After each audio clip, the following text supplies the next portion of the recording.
Hello everyone, स्वागत है आपका एक नई वीडियो के साथ। आज के हमारे वीडियो के अंदर हम करेंगे modes of entry into international business operations unit first के मेरे नोट्स। हमारी जो पिछली वीडियो थी उसके अंदर हमने किया था ग्लोबलाइजेशन एंड इट्स ड्राइवर। अगर आपने वो वीडियो नहीं देखी है तो उसका लिंक डिस्क्रिप्शन में है, आप लोग जाके चेक कर सकते हैं। और अगर आप चैनल पे नए हैं तो सबसे पहले चैनल को जाके सब्सक्राइब करें, बेल आइकन प्रेस करें फॉर न्यू अपडेट्स। तो आज की जो हमारी वीडियो है उसके अंदर हम स्टडी करेंगे क्या मोड्स हैं एक इंटरनेशनल बिजनेस के अंदर एंट्री करने के लिए। मैंने थोड़ा सा ट्राई किया आपको कुछ ड्राइंग्स की हेल्प से उन चीज़ों को समझाने के लिए। एक्सपोर्टिंग एंड इम्पोर्टिंग, एक जगह से दूसरी जगह पे सामान भेजना और मंगवाना। ठीक है, फर्स्ट हमारा मोड हो गया। सेकंड है लाइसेंसिंग एंड फ्रेंचाइजिंग। नाम से पता चला, आप सभी को पता होगा फ्रेंचाइजिंग का मतलब क्या होता है। जैसे यहाँ हमारी एक ब्रांच है, एक ब्रांच से ब्रांच बढ़ाना। कि जैसे फॉर एग्जांपल हम छोटा सा एग्जांपल लेते हैं कि हमारी दिल्ली में हमारी एक ब्रांच है। दिल्ली से हमने अपनी ब्रांच फैला दी कहाँ पे, गुड़गांव में। गुड़गांव से हमने फैला दी जैसे मुंबई से हमने फैला दी यूपी में, बिहार में, गुजरात में। तो वो क्या है, फ्रेंचाइजीज दे दी हमने।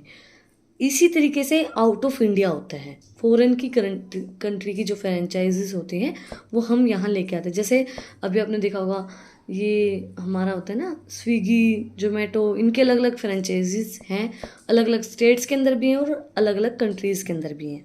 नेक्स्ट है कॉन्ट्रैक्ट मैन्युफैक्चरिंग। कॉन्ट्रैक्ट के अकॉर्डिंगली हम मैन्युफैक्चर करेंगे। Joint ventures and hold owned subsidiary, अपनी खुद की सब्सिडरी, ओवन सब्सिडरी को हम होल्ड करते हैं। इनको थोड़ा सा और डीप में हम स्टडी करते हैं। Exporting and importing, selling goods and services to a company in foreign countries is referred to as exporting. Goods and services को सेल करना, बेचना फॉरेन कंट्रीज के अंदर, बाहर की जो हमारी कंट्री है, विदेशी जो कंपनियां हैं, विदेश जो हमारे हैं उनमें अपने प्रोडक्ट्स को सेल करना, बेचना, उसको बोलते हैं हम exporting. And for instance Gulab sold sweets to a store in Canada. जैसे कि हमने गुलाब जो सोल्ड हमारे स्वीट्स हैं वो हमने कनाडा के अंदर खोल ली। बट नेक्स्ट है हमारा purchasing goods from foreign company is known as importing. जो हमारी फॉरेन कंपनीज हैं उनसे हम परचेज कर रहे हैं कोई भी चीज़, कोई भी गुड्स सर्विसेज परचेज करें तो उसको हम क्या बोलेंगे, importing. For instance the purchase the doles from Chinese company by Indian डोल डीलर। जो इंडियन डोल डीलर जो गुड़िया का डीलिंग करता है, गुड़िया जो गुड्डिया हम मंगवाते हैं वो चाइनीज़ होते हैं, तो वो हम वहाँ से मंगवा रहे हैं, तो वो हमारा क्या हो गया, इम्पोर्ट हो गया। अगर हम कोई भी चीज़ यहाँ से भेज रहे हैं, जैसे चाय पत्ती है, चाय पत्ती हम यहाँ से भेज रहे हैं तो वो एक्सपोर्ट हो गया, और वहाँ से हम कुछ मंगवा रहे तो वो इम्पोर्ट हो गया। Export and import are the typical way through which business beings to attract activity overseas before moving two kinds of international trade. Export import के थ्रू हम इंटरनेशनल ट्रेड के अंदर अपना बिजनेस कर सकते हैं। Important ways to export and import, direct importing, exporting, जो directly हम इम्पोर्ट एक्सपोर्ट करवाते हैं। जैसे कि the company handles all the necessary paper work for the shipments and finance of goods and services and deal directly with foreign suppliers और purchase. Directly सारे, जैसे legally जो जिस चीज़ को हम बोल सकते हैं, लीगली सारा पेपर वर्क होता है, सारी चीज़ें होती हैं, और शिपमेंट होता है, फॉरेन जो हमारे सप्लायर्स हैं और वो परचेज करते हैं तो उनसे हम डायरेक्टली कांटेक्ट करते हैं। वो एक्सपोर्ट इम्पोर्ट, जैसे अगर हमें इंपोर्ट करवाना है कोई चीज़ तो हम उनके सप्लायर से बात करेंगे, फॉरेन जो हमारे सप्लायर हैं, और जो हमारा सामान परचेज करते हैं तो डायरेक्टली सारी चीज़ें होती हैं, पेपर वर्क, शिपमेंट, सारी चीज़ें उनकी होती हैं।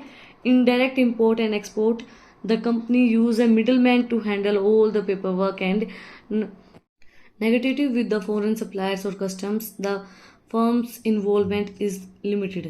क्या होता है इसके अंदर, एक मिडलमैन हम रख लेते हैं कि भाई वो बोलते हैं ना ब्रोकर जिसको हम बोल सकते हैं, या फिर होलसेलर भी हम जिसको बोल सकते हैं, जो हमारे प्रोडक्ट को सेल करेगा तो वो सारी चीज़ें हैंडल करेगा।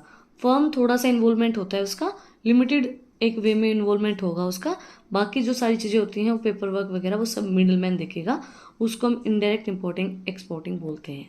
Contract manufacturing, contract manufacturing is a type of international business in which a firm entire into a contract with another firm in foreign countries to manufacture certain component और goods as per its specification. Contract manufacturing आप सभी ने देखा होगा, ये आजकल तो ये भी होती है कॉन्ट्रैक्ट मैरिज, कि बाहर की कंट्री के अंदर आप यहाँ से जा रहे हो तो आपका वीज़ा जल्दी लग जाए तो आप कॉन्ट्रैक्ट मैरिज कर लेते हो कि वहाँ जाके हमें मतलब सिटीजनशिप वहाँ की मिल जाए। सिटीजनशिप के लिए शादियाँ कर लेते हैं लोग। तो कॉन्ट्रैक्ट मैन्युफैक्चरिंग का मतलब क्या होता है, जहाँ पे इंटरनेशनल बिजनेस के अंदर कॉन्ट्रैक्ट होता है, एक फर्म दूसरी फर्म के साथ कॉन्ट्रैक्ट करती है दूसरी कंट्री की फर्म के साथ, और वो अपने मैन्युफैक्चरिंग करते हैं गुड्स को एंड सर्विसेज को अपनी स्पेसिफिकेशन के accordingly. Licensing, when a corporation from one country grant a licence to a company from another country to use its brand, patent, trademark, technology, copyright, marketing skills, etc.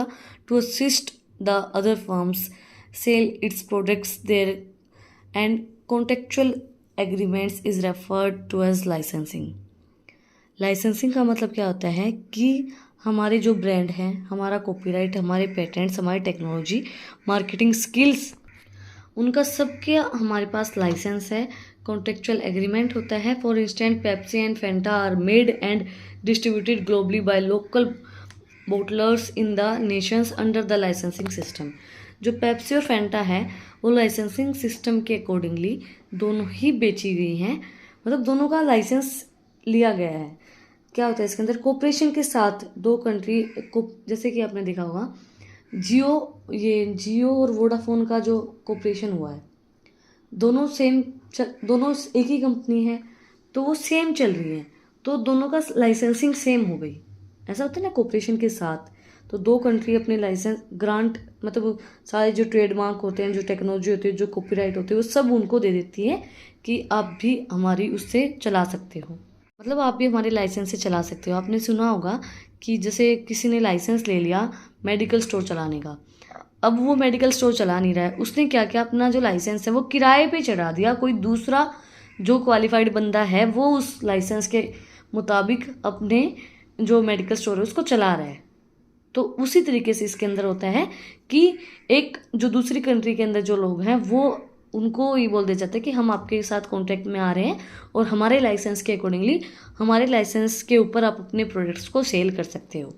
Franchising is a contractual agreement that involves the grant of right by the one part to another for use of technology, trademark, and patent in return of an agreed payment for the certain period of time. हम franchises ले लेते हैं, जैसे ये नहीं होता कि हमने उनकी फ्रेंचाइजी हमें मिल गई, डीलरशिप हमें मिल गई कि उनके प्रोडक्ट्स हम सेल करेंगे हमारी कंट्री के अंदर, हमारी कंपनी के अंदर, हम उनके नाम से उनके प्रोडक्ट्स हम यहाँ पे सेल करेंगे उनके पेटेंट्स ट्रेडमार्क को यूज़ करके।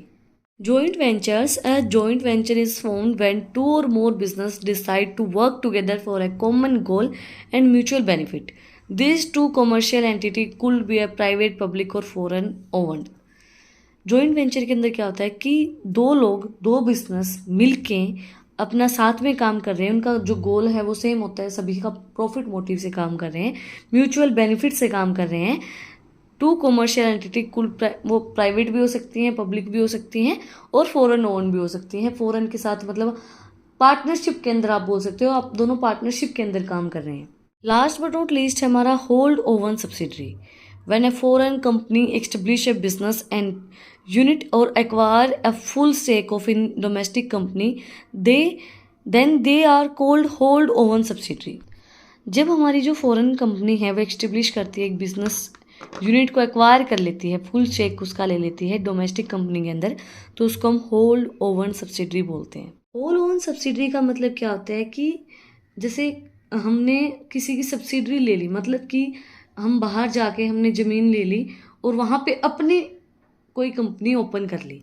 A hold on subsidiary in a foreign country may be established in two ways. हम इसको दो तरीके से एस्टेब्लिश कर सकते हैं।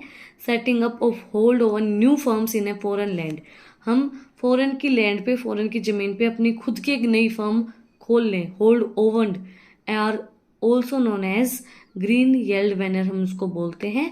Acquiring an establish firm in a foreign country and using that firm to be business in a foreign country.